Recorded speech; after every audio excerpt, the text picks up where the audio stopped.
Now, do wealthy people pay enough tax? That debate has intensified around the world as austerity continues for the majority, while the rich seem to get richer. Many of the super rich manage to stay out of sight and out of mind. But for pop stars and TV personalities, keeping a low profile isn't an option.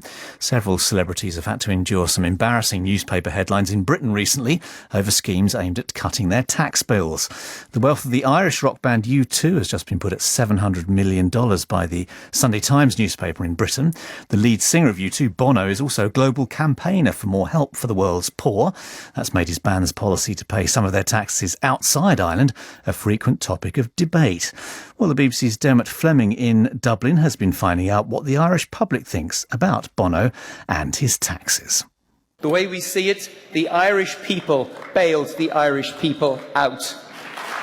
Rock star Bono in full flight in front of a crowd of thousands, welcoming some of Europe's most powerful politicians to Dublin at a recent gathering of centre-right parties from across the continent. He praised as heroes Ireland's leader Enda Kenny, German Chancellor Angela Merkel and European Commission President José Manuel Barroso. And he praised the Irish people too for their continued commitment to third world aid, despite the country's worst economic crash in history.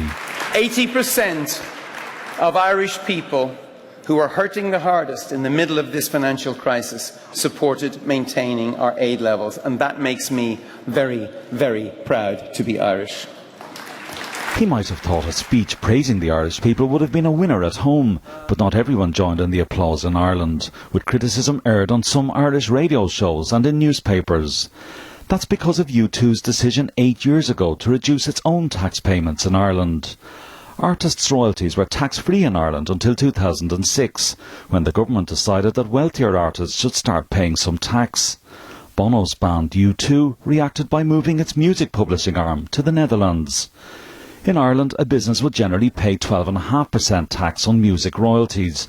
In the Netherlands, it's typically 5%. So while the Irish public have endured year after year of austerity and rising tax rates, U2 have continued to pay some of their tax overseas. Independent member of the Irish Parliament, Claire Daly, says U2's perfectly legal tax strategy raises issues for U2's frontman, Bono.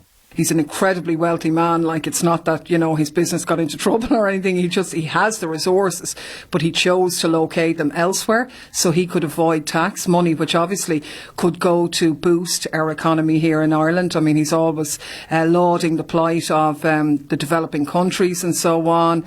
He could be contributing to that, but chooses not to line his own pocket, and I think it has certainly damaged his credibility amongst the Labour people. Bono and U2 have not responded to repeated requests from the BBC to discuss their tax affairs.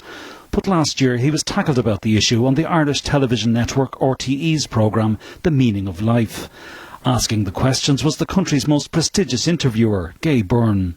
If I don't ask you this, I would be criticised, and if I do ask you this, I would be criticised. But since you've touched on the subject now, the subject of U2's taxation arrangements, whereby people are expressing their wonder at what they call your hypocrisy, not my word, but their word, hypocrisy of haranguing us all and asking us to pay more for international aid at the same time as you shift your company overseas in order to save taxation. Yeah, but it's very hard for Irish people to be critical about this, because the shock horror moment here is U2 behaving like a business.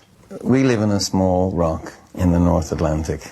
We would be underwater were it not for very clever people working in government and in the revenue who made tax competitiveness a central part of Irish economic life.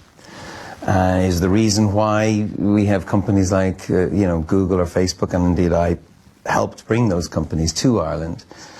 So it's more than churlish for Irish people to say, well, we don't want an Irish company involved in that stuff that we do want everyone else. I mean, we do pay a lot, we pay a lot of tax, but we are tax sensible, but as every business is. And I think U2's tax business is our own business, and I think it's not just to the letter of the law, it's to the spirit of the law. Media lecturer at the Dublin Institute of Technology and former Irish Times journalist Harry Brown has written a critical book on Bono.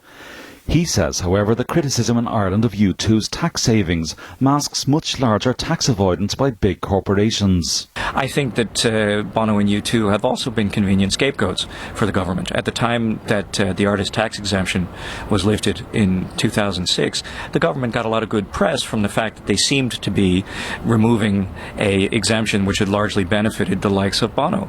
At the same time, not really addressing the much more dramatic and costly forms of tax avoidance that are continuing to be encouraged.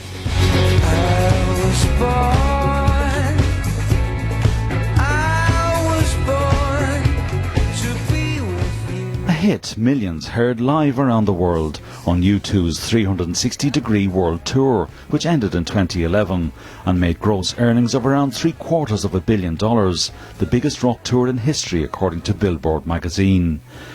Taking advantage of perfectly legal tax options is an entirely normal position for anyone to choose, says leading Irish radio news journalist Fergal Keane of the Irish National Broadcaster, RTE. I don't think there's an accountant in the world would advise him to take all his global earnings back to Ireland, where we pay 50% tax, up to 50% tax. Nobody does that. This guy, he's only tried to do good things. He's done really good work in the third world. No matter what you think of their music, you cannot take that from him, and I don't understand the vitriol against him.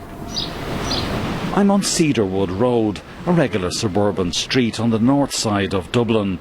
I can see just in front of me the house where Bono was brought up. Now, he's not lived here for quite some time, but I asked some of the people living here locally now what they thought of Bono and U2's tax arrangements.